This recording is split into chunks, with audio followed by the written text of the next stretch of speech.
Hello, welcome back to I Sew with Joy.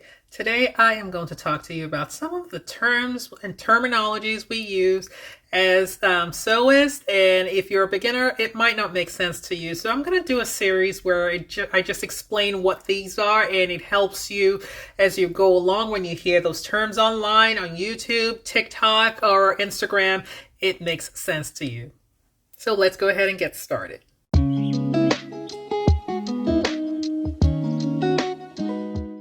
So first things first, let's talk about a seam. What is a seam? A seam is basically stitches that you use to put pieces together. So in this case, this is my seam because it's used to add this top part to the bottom part, or this bottom part to the top part of my fabric. Next, let's talk about what is a seam allowance. So for this, I'm going to go over and explain this to you. Now, a seam allowance is typically the distance between the edge of your fabric and where your seam sits. So in this case, I have a 1/2 inch seam allowance, and that's exactly what you see there. It's a 1/2 inch. Now, a lot of times you use a lot less than a 1/2 inch unless you're really a beginner sewist and you have a lot of fabric to use. A lot of people either do an 1/8 inch or a 1/4 inch seam allowance. But also, if you're not sure what your seam allowance is and you don't want to have to use a ruler to first measure up, I'm going to show you how to determine your seam allowance on your sewing machine. Okay, now like I mentioned earlier, you have the option on your sewing machine. This is the plate of your sewing machine, the bottom, and I'm filming this from the back of my sewing machine. It basically will tell you, and I'll take this out so you can actually see it better. It tells you the 1/4 inch seam, so it would be the distance from this main line to this line here.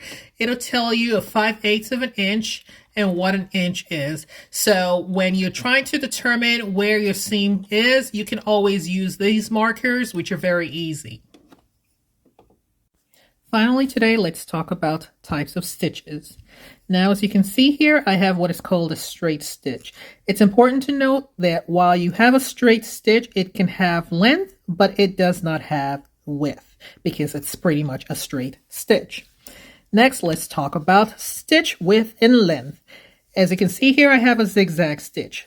A stitch length is the length from here to here, just basically what it says.